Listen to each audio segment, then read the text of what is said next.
கவனமாக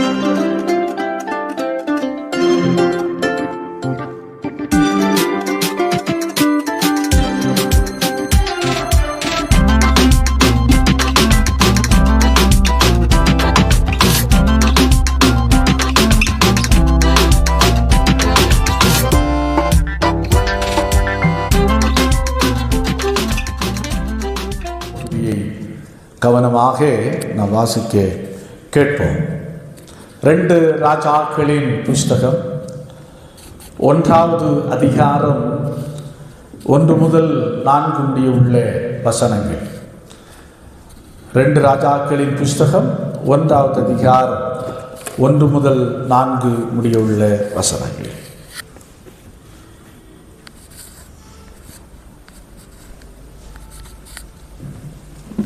ஆகாப் மரணமடைந்த பின் மோவாபியர் இஸ்ரவேலுக்கு விரோதமாய் கலகம் பண்ணி பிரிந்து போனார்கள்.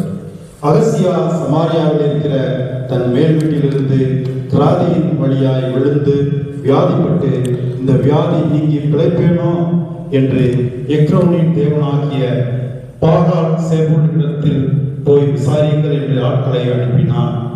கர்த்தருடைய தூதன் திஸ்பியனாகிய எலியாவை நோக்கி, நீ எழுந்து சமாரியாவுடைய ராஜாவின் ஆட்களுக்கு எதிர்பட்டு போய், இஸ்ரவேலிலே தேவன் இல்லை என்றார், நீங்கள் எக்ரோனின் தேவனாகிய பாகால் சேபூனிடத்தில் விசாரிக்கப் போகிறீர்கள். இது நிமித்தம் நீ ஏறின கட்டிலிருந்து இறங்காமல் சாகவே சாவாய் என்று கர்த்தர் சொல்கிறார் என்பதை அவர்களுடைய சொல் என்றார். அப்படியே எலியா போய் சொன்னான் என்பது.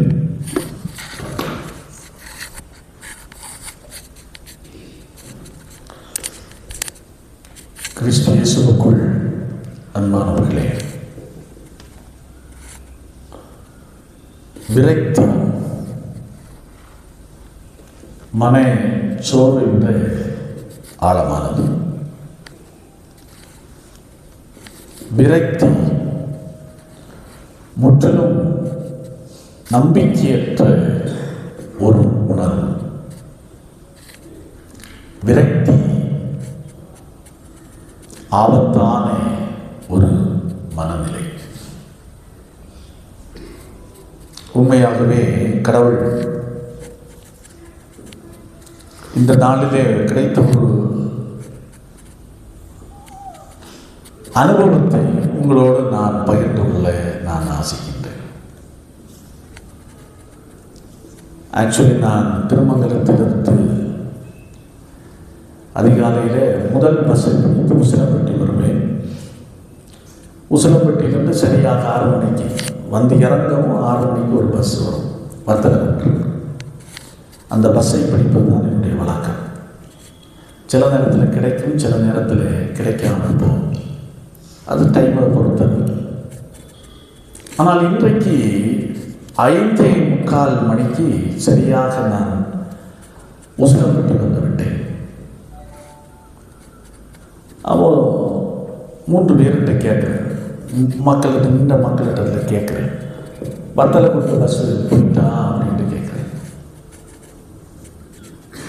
எல்லாரும் சொல்கிறார்கள், போய்விட்டது போய்விட்டது போய்விட்டதுன்னு சொன்னார்கள்.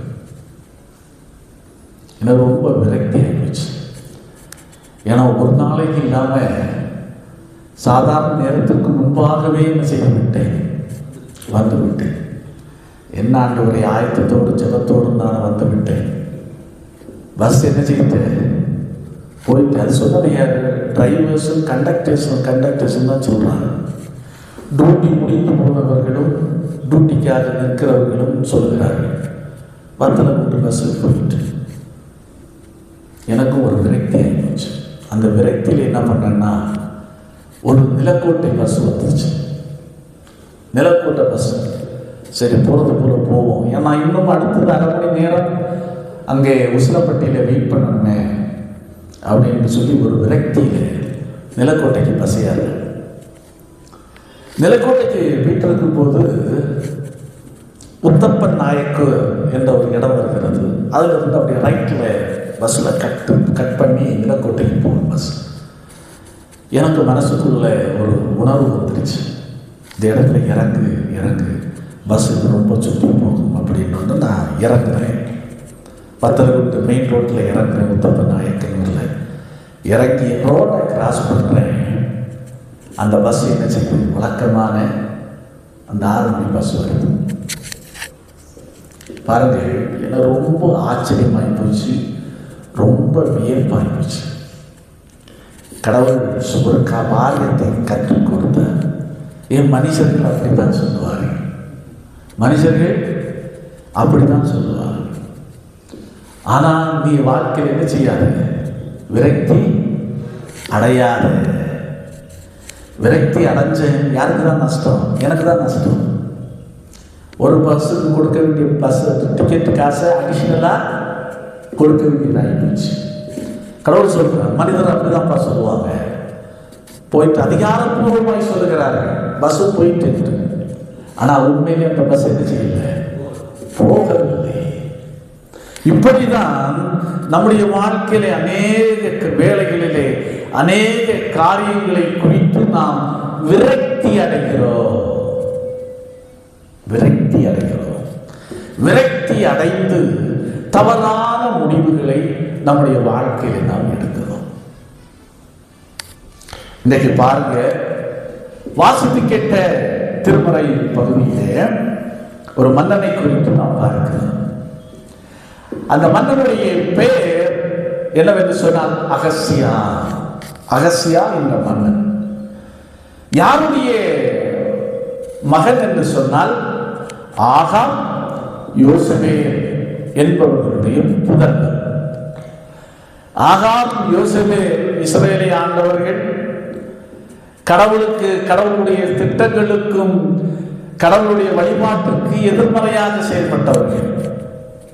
அவர்களுடைய புதல்வன் நன்றாக இருப்பான் என்று சொன்னால் அவனும் கடவுளை தேடவில்லை. உண்மையான கடவுளை அவன் தேடவில்லை. உண்மையான கடவுளை அவன் நாடவும் இல்லை.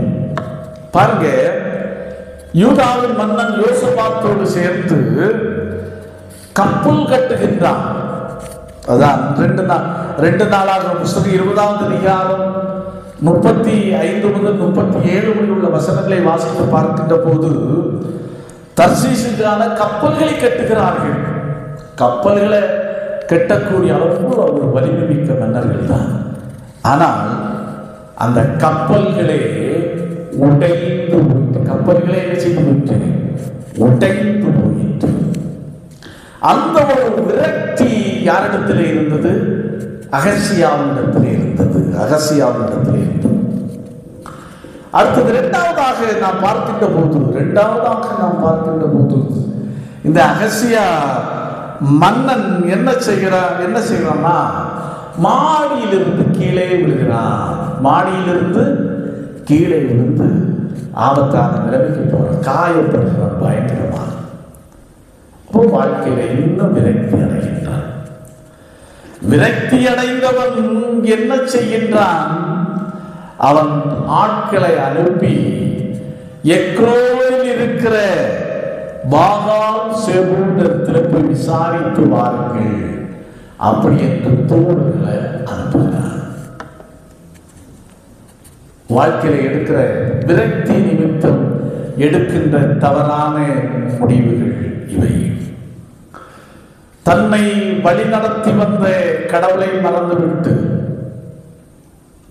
வாக்கு தத்தத்து தேசத்தை தந்த ஆண்டவரை மறந்துவிட்டு, அற்புதங்களினாலும் அடையாளங்களினாலும் மாபெரும் செய்த கடவுளை மறந்துவிட்டு, வாழ்க்கையில ஏற்பட்ட விரக்தியினாலே அவன் என்ன செய்கின்றான்?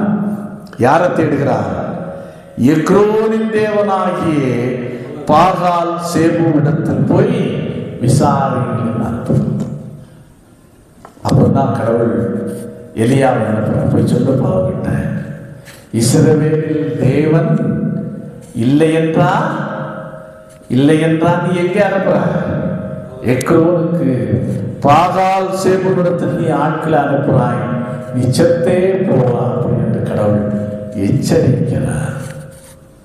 ஆம், கிறிஸ்து இயேசுவுக்குள் அன்பானவர்களே, விரக்தி ரொம்ப மோசமானது. இந்த விரக்தி நிமித்தம் தான் யோபு தன்னுடைய பிறந்த நாளை சபித்தான். நான் பிறந்த நாள், என் தாயின் கற்பத்தில் உற்பவித்த நாள் என்ன செய்யப்படுவதாக? சபிக்கப்படுவதாக என்று யார் சபித்தது? தன்னுடைய பிறந்த நாளை யோபு சபித்தான். இந்த விரக்தியின் உச்சகட்டத்திற்கு போன சாலமோன் ஞானி சொன்னார், மாயை எல்லாமே மாயை அப்படி என்று சொல்லிவிட்டார். விரக்தி ரொம்ப அபாயகரமானது. நம்முடைய வாழ்க்கையிலும் அநேக நேரத்தில் அப்படிதான். நினைத்த காரியங்கள் நடக்கவில்லை என்று சொன்னால் வாழ்க்கையில விரக்தி அடைகிறோம். நாம் நினைத்த காரியத்துக்கு எதிர்மறையாய் காரியங்கள் போகின்ற போது வாழ்க்கையில என்ன செய்கிறோம்? விரக்தி அடைகிறோம். எதிர்பாராத தோல்விகளை சந்திக்கின்ற போது வாழ்க்கையிலே நாம் விரக்தி அடைகின்றோம். எதிர்பாராத நோய்கள் நம்முடைய சரீரத்தை தாக்குகின்ற போது நாம் என்ன செய்கிறோம்? விரக்தியின் உச்சகட்டத்திற்கு நாம் போய்விடுகிறோம். விரக்தியின் உச்சகட்டத்திற்கு நாம் போய்விடுகிறோம். ஆனந்தானவர்களே, அது ஆபத்தானது. இதை நம்முடைய வாழ்க்கையிலே நாம் உணர வேண்டும். 2 நாட்களுக்கு முன்பாக மத்திய அர்ஜென்டினாவிலே ஃப்ளைட் இன்ஸ்ட்ரக்டர், ஃப்ளைட் ஓட்டுநர் பயிற்சி கொடுக்கின்ற ஒருவர், 42 வயது நிரம்பிய மனுஷன், லியாண்டோ என்ற மனிதர் என்ன செய்கிறான்னா, 22 வயது நிரம்பிய ஒரு இளம் பெண்ணிற்கு பயிற்சி கொடுக்கிறார். பயிற்சி கொடுத்துக் கொண்டிருக்கிறோம். வானத்தில் இப்போது விமானம் பறந்து கொண்டிருக்கிறது. இந்த இளம் பெண் விமானத்தை இயக்கிக் கொண்டிருக்கிறார். இந்த பயிற்சியை கொடுத்துக் கொண்டிருக்கிற மெயின் பயிற்சிக்காரர் என்ன செய்கிறார் என்று சொன்னால், தன்னுடைய தலையில் இந்த ஹெட்போன் எல்லாம் எடுத்து இறக்கி வைக்கிறார். எல்லாவற்றையும் எடுத்து வைத்துவிட்டு அவ்வளோ வேகத்தில் விமானம் பறந்து கொண்டிருந்தாலும் கஷ்டப்பட்டு டோரை ஓப்பன் பண்ணி விமானத்திலிருந்து என்ன செய்கிறார்? குதித்து மறைத்து போனார். இளம்பெண் பயிற்சி முழுமையாய் பயிற்சி பெறவில்லை. அந்த இளம்பெண்ணை விட்டுவிட்டு விமானத்திலிருந்து குதிக்கிறார். காரணம் என்னவென்று சொன்னால் விரக்தி. வாழ்க்கையில் எங்கோ ஏற்பட்ட பிரச்சனை, எங்கோ ஏற்பட்ட நெருடல் ஒரு பெரிய விரக்திக்கு நேராக இழுத்து செல்கிறது. அந்த விரக்தி அவர் மரணத்துக்கு நேராக கொண்டு போகிறது. கிறிஸ்து இயேசுவுக்குள் அன்பானவர்களே, நாம் அதாவது அகசியாவுடைய வாழ்விலிருந்து நாம் கற்றுக்கொள்ள வேண்டிய ஒரு பாடம், எந்த சூழ்நிலை வந்தாலும், எந்த நிலை வந்தாலும் நாம் கடவுளை விட்டு என்ன செய்யக்கூடாது? விலகி செல்லவே கூடாது. காரியங்கள் எதிர்மறையாக இருக்கக்கூடும், நினைத்தபடி காரியங்கள் நடக்காமல் இருக்கக்கூடும். ஆனால் ஆண்டவரை நாம் உண்மையாய் தேடுகிற மக்களாக நாம் இருக்க வேண்டும். பாருங்கள், ஆதியாகமம் 42வது அதிகாரம் 36வது வசனத்தை வாசித்து பார்க்கின்ற போது, எய்ப்பு குடவுக்காக வந்த யாக்கோபுடைய பிள்ளைகளிலே பென்யமீனை இப்ப யோசேப்பு அங்கே உட்கார வைக்கிறார். தந்தையை கூட்டிட்டு வாருங்கள், அத பென்யமீனை கூட்டிட்டு வாருங்க அப்படின்னு சொல்லி ஒரு உட்கார வைக்கிறார். கடைசியாக யாக்கோபுடைய பிள்ளைகள் யாக்கோபிடத்தில் வந்து பென்யமீனை அழைத்து வர சொல்லுகிறார்கள் அப்படின்னு சொன்ன போது யாக்கோபு புலம்புகிறார். விரக்தியின் உச்சகட்டத்திற்கு சென்ற யாக்கோபு புலம்புகிறார். எப்படி புலம்புகிறார்? என்னை பிள்ளையற்றவனாக்குகிறீர்கள். யோசேப்பும் இல்லை, சிமியோனும் இல்லை, பென்யமீனையும் கொண்டு போக பார்க்கிறீர்கள். இதெல்லாம் எனக்கு விரோதமாய் நடந்து நேரிடுகிறது. அப்படி என்று யாக்கோபு விரக்தியின் உச்சகட்டத்திற்கு போய் புலம்புகிறார். ஆனால் நிகழப்போகின்ற காரியம் அப்படி இல்லை. சொந்த மகன், இழந்து போன மகன் என்று கருதப்பட்ட யோசேப்பை சந்திக்க போகிறோம். அவன் ஒரு அதிபதியாக அந்த யோசேப்பை பார்க்க போகிறோம் என்பது யாருக்கு தெரியாது? இப்போது யாக்கோபுக்கு தெரியாது. அது திரைமறைவிலே இருக்கிற ஆசீர்வாதத்தை யாக்கோபு தெரியாமலும் உணராமலும் இருந்து விரக்தியின் உச்ச கட்டத்திற்கு போய் அவர் புலம்புகிறார். நாம் கிறிஸ்து இயேசுவுக்குள் அன்பானவர்களே, ஆண்டவர் தம்முடைய பிள்ளைகளுடைய வாழ்க்கையிலே அனுமதிக்கின்ற காரியங்கள் எல்லாமே எதுவாக இருந்தாலும் நன்மைக்கு ஏதுவாகத்தான் இருக்கும். திரைமறைவிலே வைத்திருக்கிற ஆசீர்வாதங்களை அநேக வேளையிலே நாம் காணாமலேயே அநேக நேரத்தில் விரக்திக்குள்ளாக நாம் கடந்து செல்கின்றோம். இதை யான் கடவுள் என்னுடைய வாழ்க்கையில் அனுமதிக்க வேண்டும்? இதை யான் கடவுள் என்னுடைய வாழ்க்கையில இது பண்ண வேண்டும்? இது ஏன் எனக்கு சம்பவிக்கிறது? அப்படி என்று நான் அநேக நேரத்தில் விரக்தி உச்சகட்டத்தில் போகிறோம். ஆனால் ஒன்றை நாம் உணர்ந்து கொள்ள வேண்டும். ஆண்டவருடைய பிள்ளைகள் ஒருபோதுமே என்ன செய்து போகக்கூடாது? தளர்ந்து போகக்கூடவே கூடாது. தளர்ந்து போகவே கூடாது. நாம் எதிர்க்கின்ற காரியம் எதிர்மறையாயிருக்கலாம்.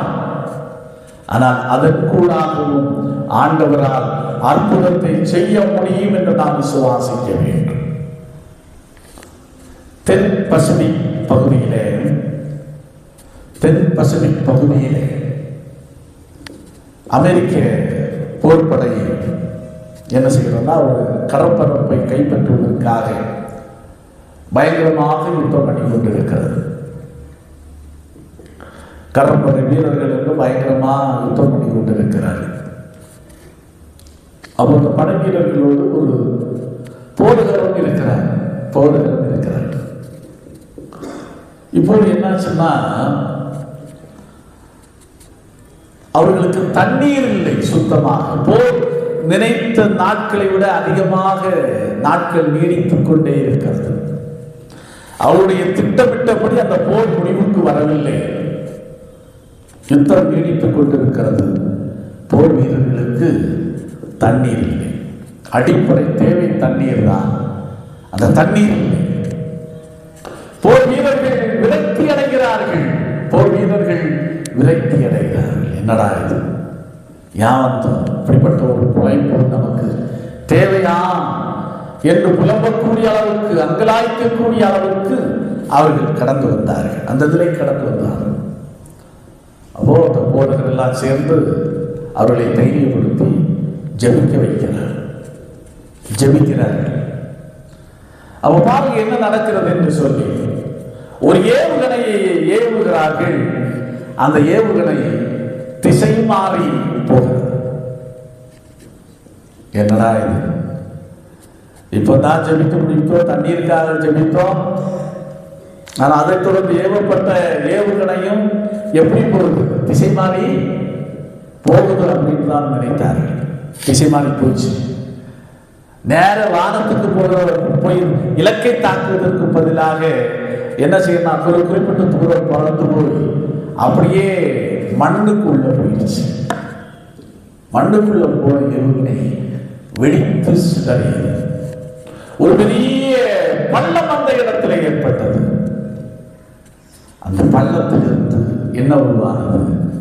நீரூற்று உருவானது. ஆச்சரியப்பட்டார்கள், அதிசயப்பட்டார்கள். என்னடா இது? திசை மாறி போயிட்டு என்று நினைத்தோம்.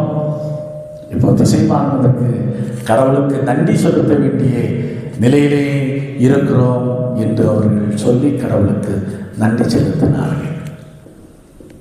ஆம், கிறிஸ்து இயேசுவுக்குள் அன்பானவர்களே,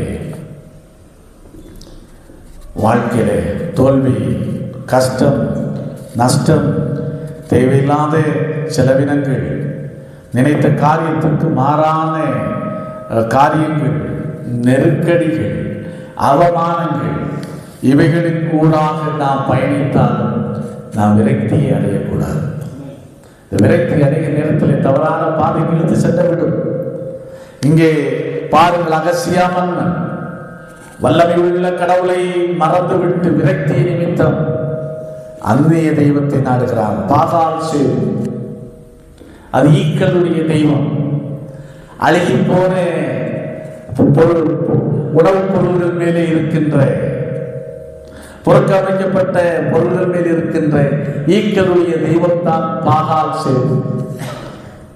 அந்த தெய்வத்தை நாடி இந்த அகசியா சில ஆட்களை அனுப்புகிறார். அநேக நேரத்தில் நாமும் அப்படிதான் விரக்தி நிமித்தம் தவறான பாதைகளை நாம் தேர்ந்தெடுக்கின்றோம். முடிவுக்காக தவறான பாதைகளை எடுத்துள்ளோம். ஆனாலும் அந்த பலவீன விரக்தியிலும் ஆண்டவரை சார்ந்திருக்கின்றவன் தான் வெற்றி கனியை சுவைப்பான். அதற்கு பவுலடிகளாருடைய வாழ்க்கை ஒரு சிறந்த எடுத்துக்காட்டு என்பதை நாம் மறந்து போக வேண்டாம். பாருங்கள், 2 கொரிந்தியர் 1ஆம் அதிகாரம் 8ஆம் வசனம். 1 கொரிந்தியர் 2 கொரிந்தியர் 1ஆம் அதிகாரம் 8ஆம் வசனம். பிழைப்போம் என்கிற நம்பிக்கை அற்று போகத்தக்கதாக எங்கள் பலத்திற்கு மிஞ்சின அதிகமான பாரமான வருத்தம் எங்களுக்கு உண்டாயிற்று. பவுலடிகளார் சொல்கிறார், நாங்கள் பிழைப்போம் என்று சொல்வதற்கு இல்லையா? பின்னொரு வசனத்தில் சொல்கிறார், மரணத்தை ஜெயித்த உயிர்த்தெழுந்த ஆண்டவரிடத்தில் எல்லாவற்றையும் ஒப்படைத்து விட்டு மரணத்துக்காக நாங்கள் என்ன செய்தோம்? காத்திருந்தோம். மரணத்துக்காக காத்திருந்தோம் அப்படின்னு சொல்கிறார். அவர் சொல்லிவிட்டு சொல்கிறார் அடுத்த வசனத்திலே, ஆண்டவர் எங்களை என்ன செய்தார்? தப்பு வித்தார். எங்களை தப்பு வித்தார். விரக்தியாக கடவுள் மேல மரணத்தை ஜெயித்த ஆண்டவர் மேல பாரத்தை வைத்துவிட்டு மரணத்தை சந்திப்பதற்கு தயாராகின்றார் பவுலடிகளார். ஆனால் அதே பவுலடிகளார் பின்வரும் வசனங்களிலே சொல்கிறார், எங்களை கடவுள் தப்பு வைத்தார், தப்பு வைப்பார், இனியும் தப்பு வைக்கிறார், இனிமேலும் தப்பு வைப்பார். ஆகையினால் ஆண்டவருடைய பிள்ளைகள் ஒருபோதுமே என்ன செய்ய போகக்கூடாது? என்ன செய்ய போகக்கூடாது? விரக்தி அடையவே கூடாது. எதிர்மறையாத்தான் இருக்கும், தடைகள் இருக்கக்கூடும். ஆகையினால அதுல விரக்தி அடைந்து அது நாம் சோர்ந்து போய் மடிந்து போய் முடங்கி போவோம் என்று சொன்னால் இழப்பு நமக்கு தான். அந்த நேரத்தில் ஆண்டவரை பற்றி கொள்கின்ற ஒரு வாழ்க்கை தான் ஒரு சிறந்த வாழ்க்கை. அதான் சங்கீதக்காரன் மிக அருமையாக சொல்கிறார். ஒரு அருமையான ஒரு ஆலோசனையை தருகிறார். பாருங்கள், சங்கீதம் 42வது சங்கீதம் 11வது வசனம். 42வது சங்கீதம் 11வது வசனம். என் ஆத்துமாவே நீ ஏன் கலங்குகிறாய்? என் ஆத்துமாவே நீ ஏன் கலங்குகிறாய்? ஏன் எனக்குள் தியங்குகிறாய்? தேவனை நோக்கி காத்திரு. தேவனை நோக்கி காத்திரு. கலங்காது, தியங்காது. யாரை நோக்கி காத்திரு? கடவுளை நோக்கி காத்திரு. அதான் கடவுள் நமக்கு சொல்கின்ற தருகின்ற மிக முக்கியமான ஆலோசனை. அவசரப்படாதே, விரக்தியின் நடுவிலும் அவசரப்படாதே, ஆதங்கப்படாதே, முழுமைக்காதே, கடவுளை நோக்கி என்ன செய்? காத்திரு. அடுத்து சொல்கிறார் பாருங்கள், என் முகத்திற்கு ரட்சிப்பும் என் தேவனுமாயிருக்கிறவரை நான் இன்னும் துணிப்பேன். நான் உண்மையான பக்தனுடைய அனுபவம்.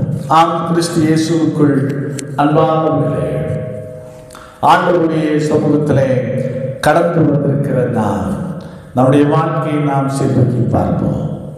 எந்த நேரத்தில் நாம் விரக்தியின் உச்சகட்டத்துக்கு சென்றதுண்டோ? எண்ணி பார்ப்போம். நம்முடைய விரக்தியின் நடுவிலே நம்முடைய விசுவாசம் எந்த அளவுக்கு உறுதியாக வெளிப்பட்டு இருக்கிறது என்பதை நாம் ஆராய்ந்து பார்ப்போம். நாளிலே ஒப்பு கொடுப்போம். ஆண்டவருடைய பிள்ளைகளுக்கு வாழ்க்கையில் நடப்பது எல்லாமே எதிர்க்கிற நன்மைக்கு ஏதுவாகத்தான் இருக்கும். ஆகவே உணர்வோம், நாம் சிந்திப்போம். விரக்தியில் மூழ்கி விடாமல் விரக்தியில் ஆண்டவருடைய டைமுக்காக நேரத்துக்காக காத்திருப்போம். நிச்சயமாய் ஆண்டவர் நம்முடைய வாழ்க்கையிலே பெரிய காரியங்களை செய்வார். ஆண்டவர் தாமே இந்த வார்த்தைகளை கொண்டு நம் ஒவ்வொருவரையும் ஆசீர்வதிப்பாராக. ஆமென். எல்லாருக்கும் மேலான தெய்வ சமாதானம் உங்கள் இருதயங்களையும் சிந்தனைகளையும் கிறிஸ்து இயேசு நாமத்தாய் காத்துக் கொள்வதாக. ஆமென்.